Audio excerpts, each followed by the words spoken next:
That was Jeremy's self-deceit? A steamboat stuck in the mud?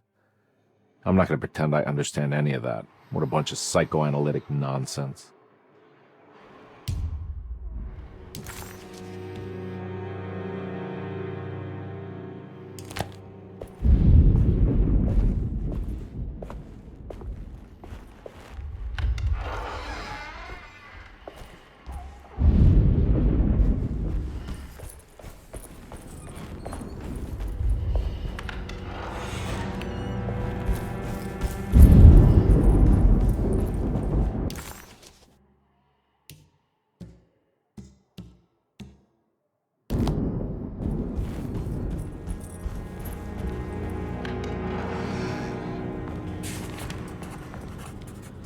This is my room.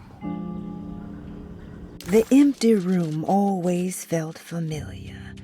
It had a mild fragrance of crushed leaves and wet sand that somehow convinced visitors that they belonged. It wasn't real, of course, but it was more real than many other things you could find. I belong here.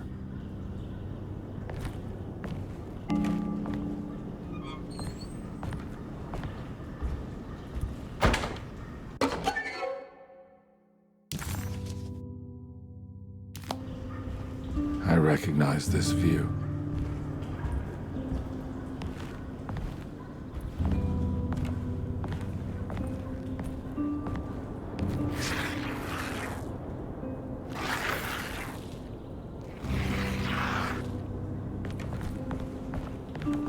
I know that number. Where's that from? I did this. I wrote that.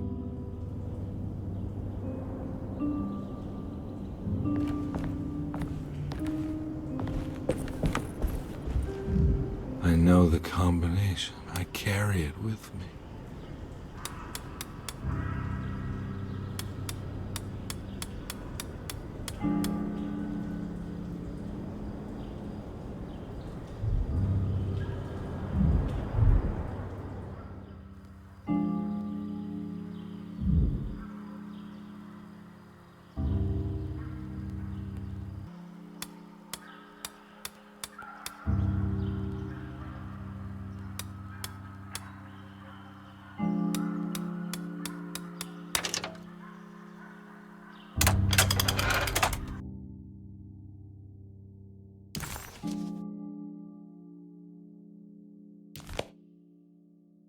Detective, I have made many discoveries in my case.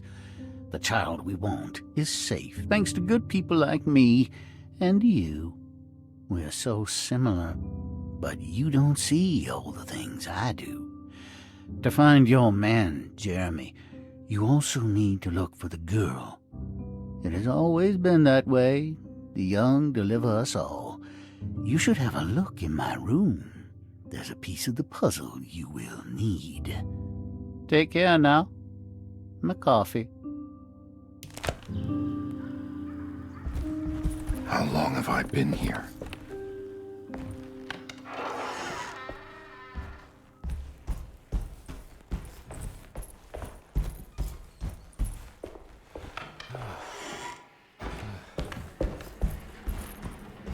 Looks like McCarthy has something hidden inside.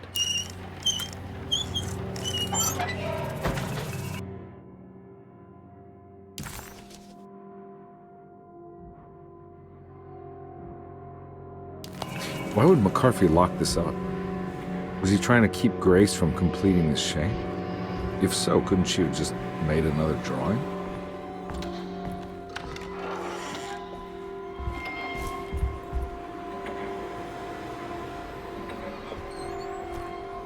What the hell happened in here?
Place looks familiar.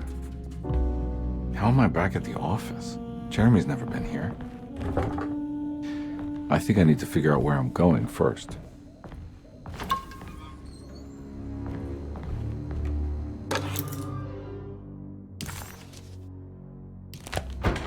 That's me, isn't it? How long?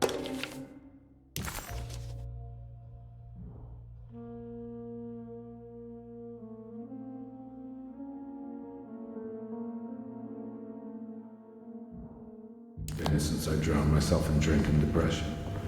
It all felt so peaceful, slipping away into oblivion. A welcoming, dark voice wrapped around my mind like a heavy blanket. It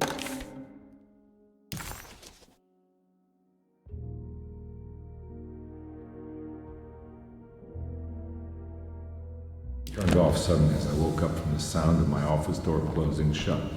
A messenger had left a telegram from Mrs. Saunders.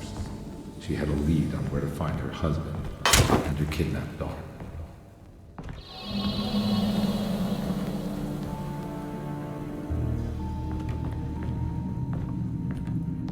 God, I used to drink so much back then. When was this exactly? What case was I working?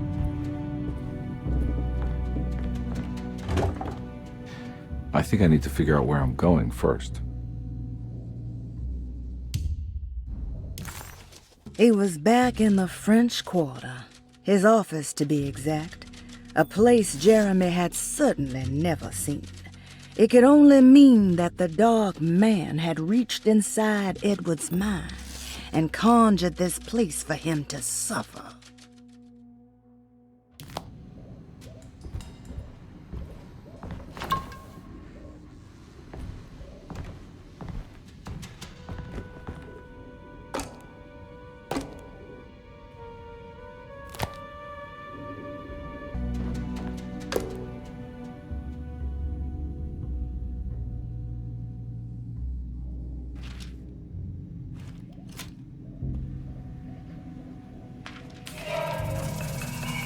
I remember this case. Some kid got taken by her father, headed out of state, but he had made a mistake by selling a painting that his wife actually cared about to a collector named Thornhill to fund his venture. That's how I tracked him down. At least I think so.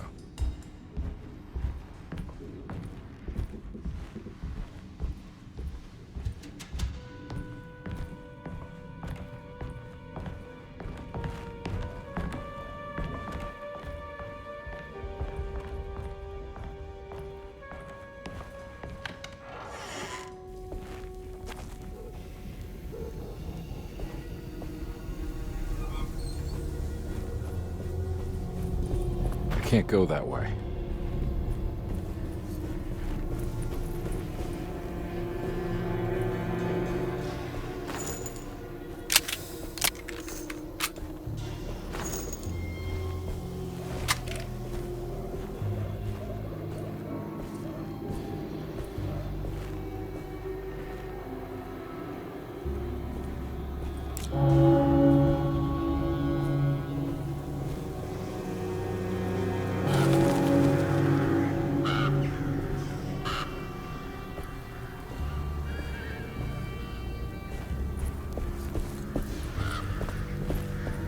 I can't go that way.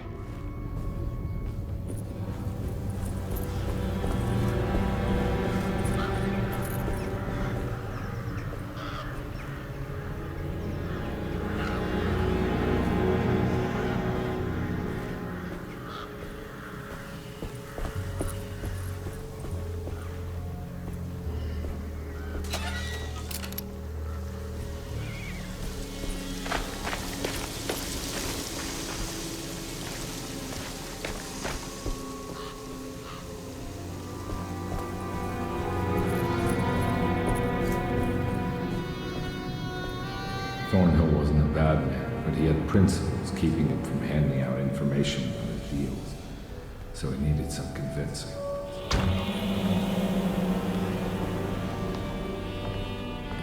Well, every case can't be squeaky clean.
Mr. Saunders had sold a valuable painting to Thornhill, hoping the money would carry him to wherever he was going.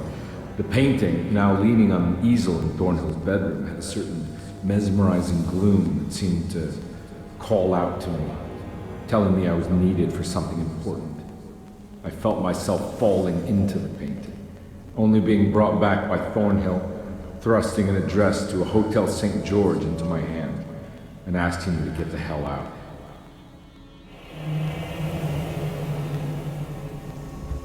I don't remember this at all, but I can't say it didn't happen.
I'm all out of bullets.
can't go that way.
On my way to the hotel, the Morton gang caught up.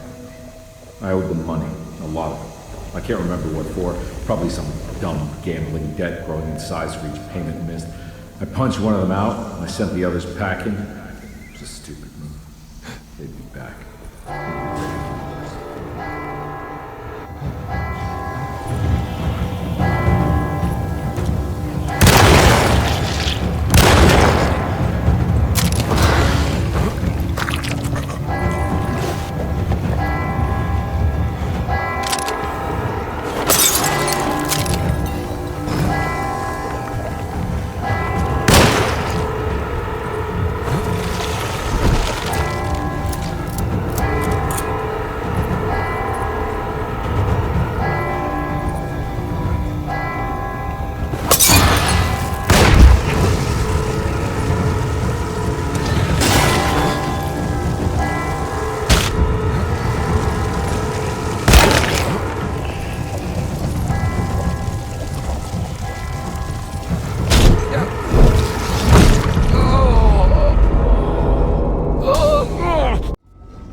I'm all out.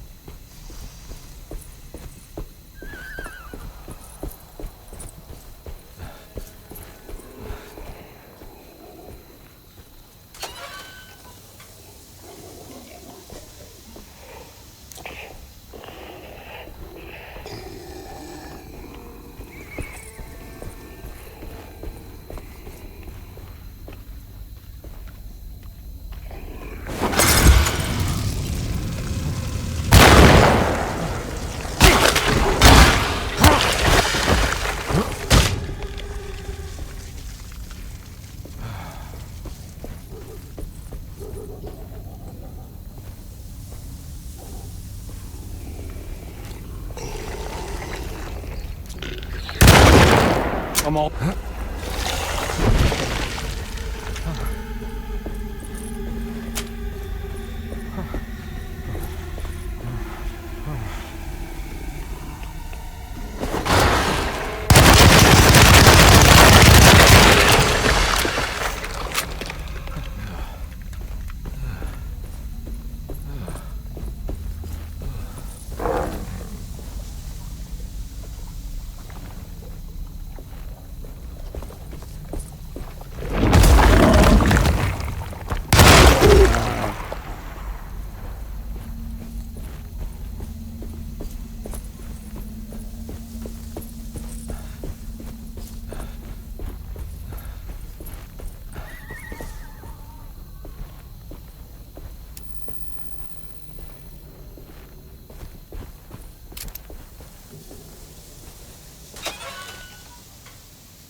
I found him. In the hotel ledger, I recognized the handwriting of the signature, Ted Stryker. It was him. I could feel it. It was the kidnapper I was hunting.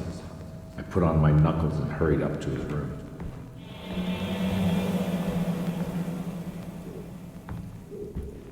Something about that name, Ted Stryker, rings a bell. Feels vaguely familiar.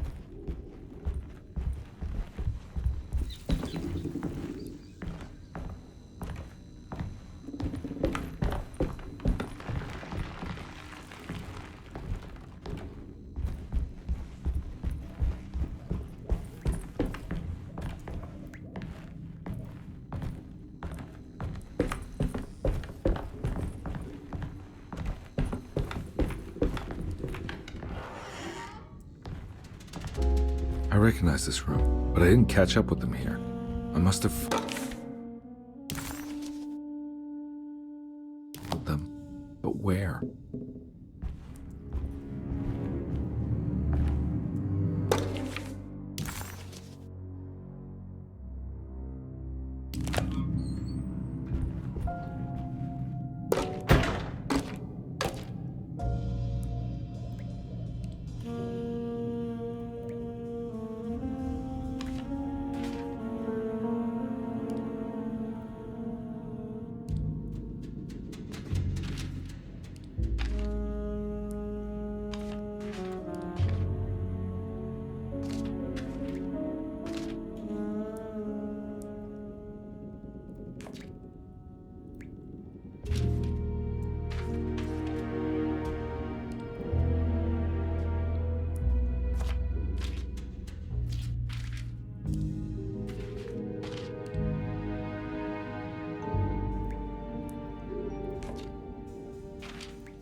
That's right, he was running away, ditching his old life and marriage in New Orleans to find something better in Tallahassee.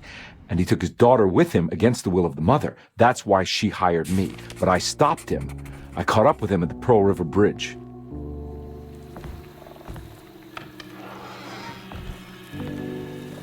Pearl River. This is where I caught up with them. This is what the Dark Man wanted me to revisit. But I'm still not seeing it. What am I forgetting?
I can't believe I didn't recognize you. I looked a little different back then, I suppose.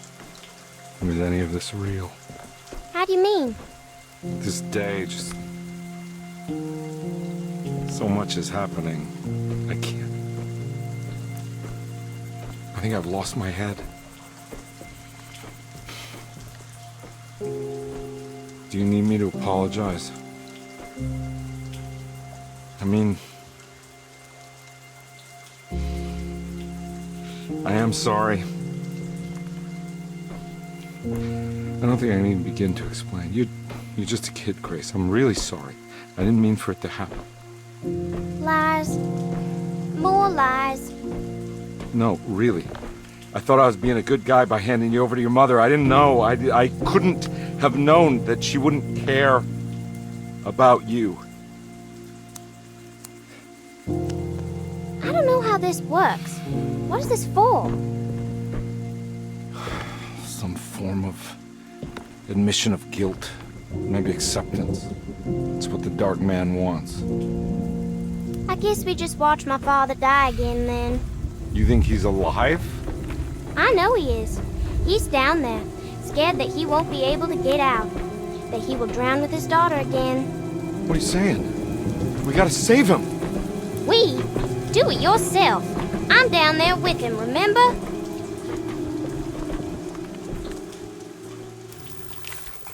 Can I really save them? This all happened so long ago.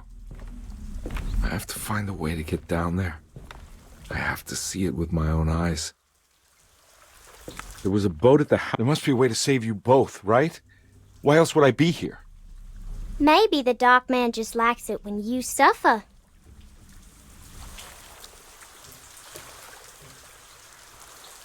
Don't worry, kid. I'll think of something. I'm not holding my breath.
This must be where the bridge is operated.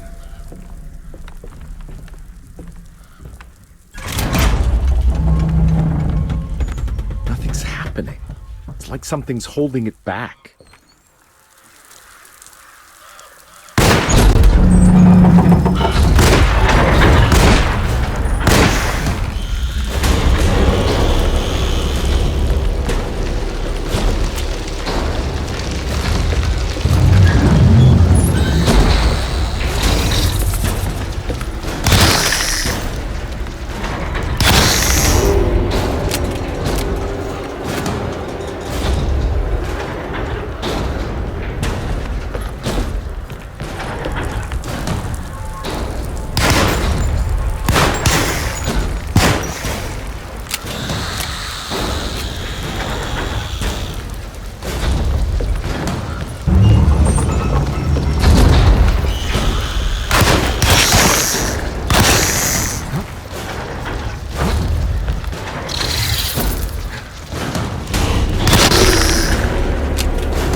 Can't go that way.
Carnby, are you okay?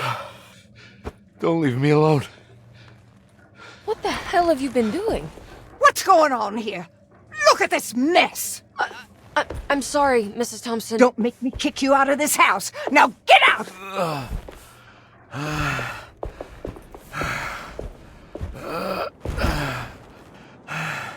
Hey, Detective. Mr. Carnby. I'm really worried about you. I'm okay. I just need to catch my breath for a moment. This place? There are some very disturbed figures around here. And I don't think it's just the patients. I've been reading some things about how Derceto has a deranging effect on people. I think it might explain things. What? Just take it easy, okay? I'm gonna go find a way into Dr. Gray's apartment. I want to know what he's hiding. Emily, don't worry. I think I'm close. I'm gonna set everything right. Just be careful.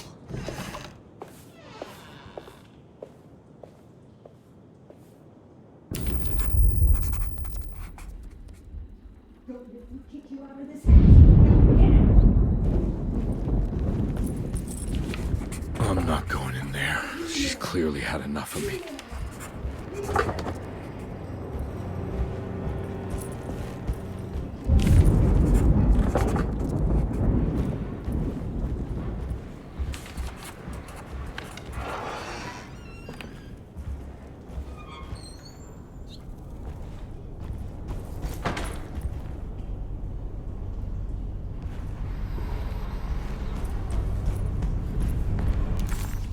Calm.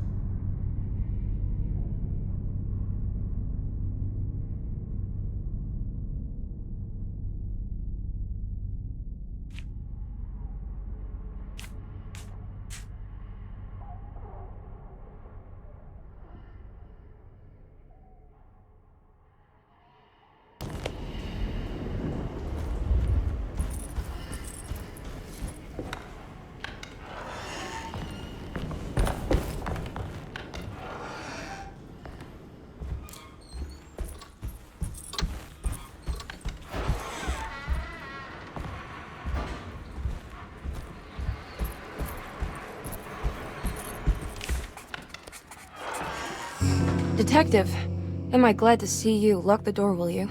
I don't think Dr. Gray would appreciate us snooping around. What's going on here? This feels so strange.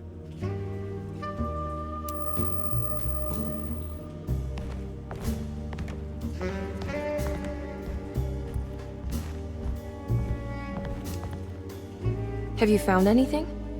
What? Yeah, I've seen some things. Okay. Let me know if there is anything you want to talk about.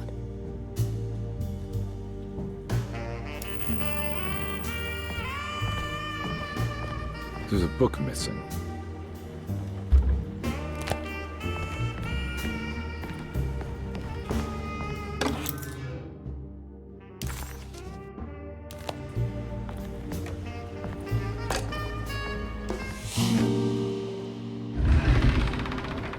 What did you do? I was just rearranging the books. Well, come on, let's check it out.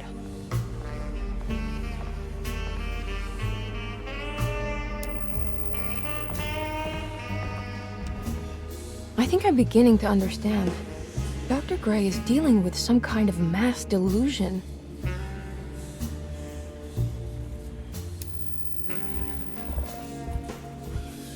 That mark on the floor looks like talisman positions, but from which...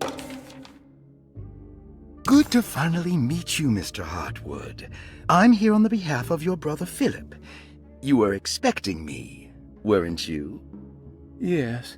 You're from Derceto, no? That's right. I just wanted to ask you a few questions to see if there is anything I can do to help you and your family. Okay. I understand you're full of imagination. You make up a lot of things. I suppose. And you obsess over them, blurring reality and fiction. Sometimes. Do you want to tell me about the Dark Man? No, I don't. That's all right. Perhaps there is something else you can tell me. Something you know to be made up, but you hold dear. Juan? John? Who's John? No, Juan Luis Jorge. Oh, wait there a moment. Here, take a look. Is he... Oh, he is the author.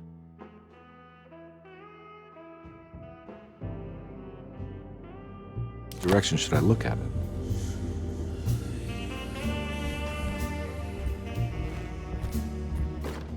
The Snake Dagger, a monograph by Yael Klein.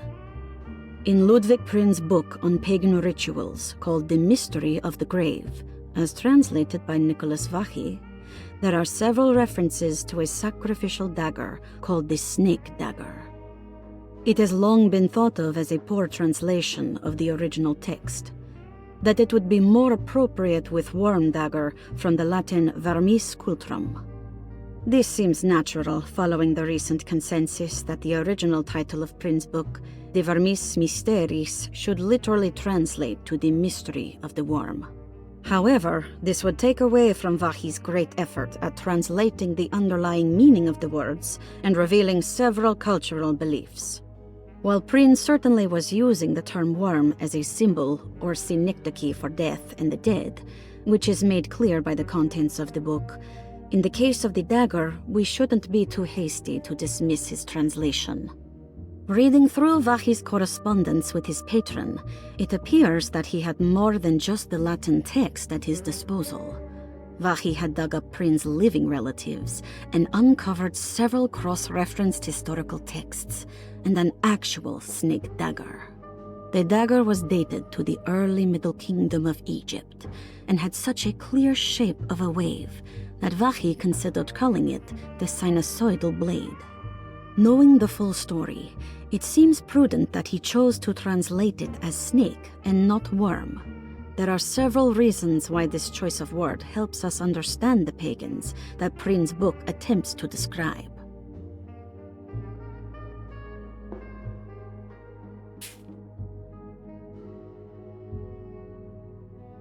The symbolic value of the shape becomes more apparent when reading about the use for the dagger. In the passage of possession and exorcism, we find the snake dagger poisons the poisoner within the victim and is therefore pacified. Where the literal text would tell us that the worm dagger trumps the demon possessing the victim, it tells us nothing of their reasoning. Only that somehow this dagger wins against the demon, like it had the better hand in poker. Vahi's translation allows us to follow the underlying logic to the ritual magic that is being performed. Poison the poisoner sounds like fighting fire with fire. That to hurt the demon possessing its victim, the priests would have to fight back with a power that is known to the evil they are fighting. The snake dagger is therefore not only a good way to describe its form, but it also helps us understand how it could be thought of as a useful tool for exorcism. Finally, it also helps us understand their relationship to lunacy, that it was thought of as something poisoning the mind rather than controlling it. What is also interesting to note is that the possessed are always considered poisoned in their head and not their heart. The snake dagger always went to the eye of the possessed, leaving them partially blind, if they had the good luck to survive.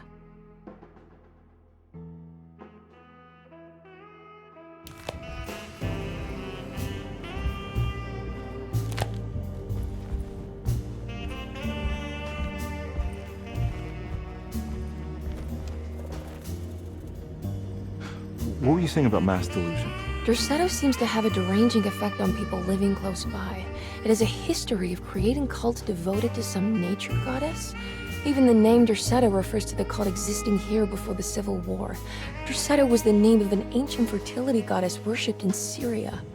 Dr. Gray and his friends, however, seem to prefer the black goat of the woods with 1,000 young, or Shub-Nigroth.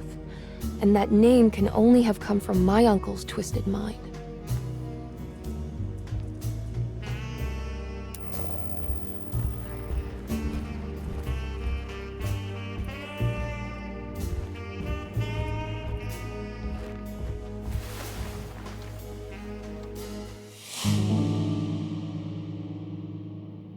Huh. Has that been there this whole time?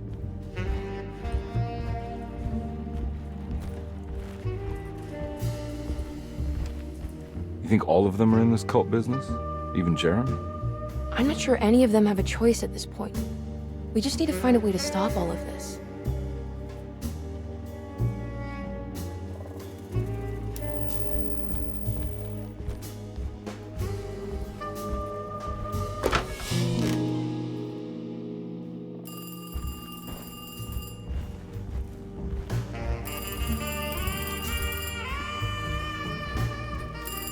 I've been so busy trying to free your uncle from the promise he made to the Dark Man, I guess I kind of just let everything else go. Don't worry, Detective.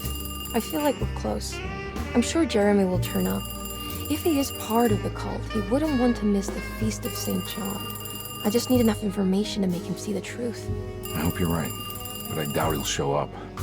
Not as long as the Dark Man's got him hiding.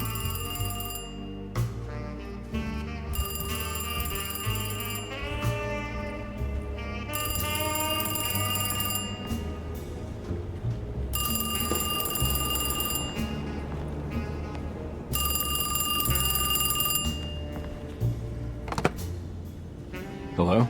Detective Conby? Who is this? Jeremy? Jeremy is with the Dark Man.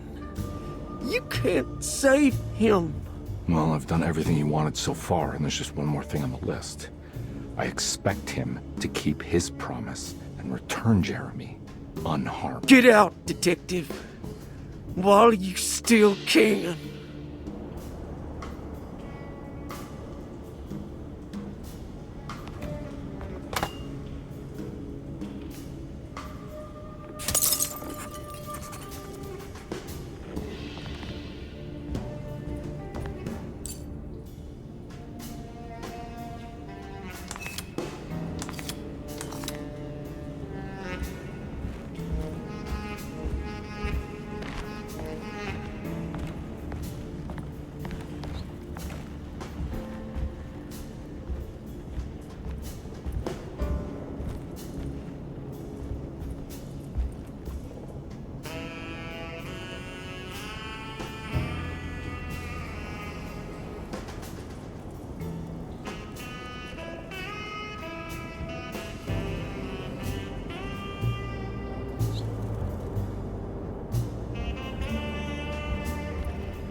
Nice.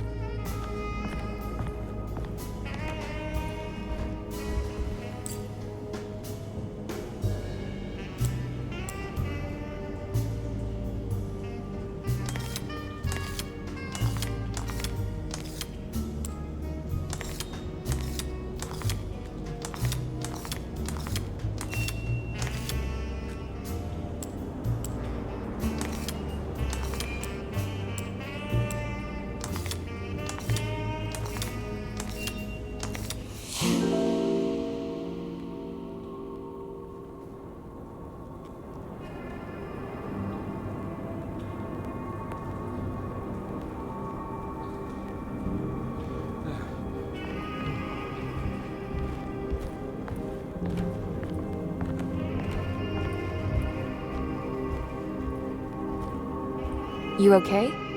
You look a little frazzled. Just stupid telephone.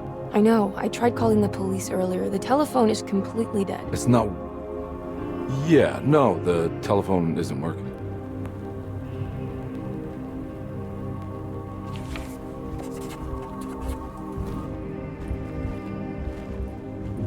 Miss Hartwood, I think you're gonna want to see this. Is there something in the closet? Yeah, there is. You don't see the very obvious gate leading to whatever Jeremy's madness is serving up next? I don't understand. Are you making some kind of fashion metaphor? I'm sorry, I don't have time for this. Can you just tell me what you're doing? You don't see this. It's fine. It's fine. Catch you later. Are you going inside the closet? Yeah. You got a problem with that? No. Do what you think is right, Detective. Sorry, I didn't mean to. Goodbye, Miss Hartwood.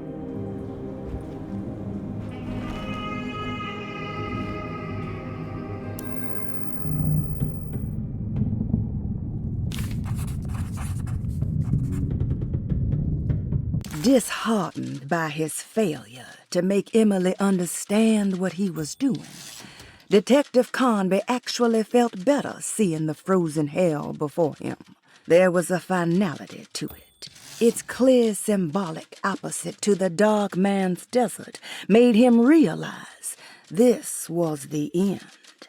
Soon it would all be over.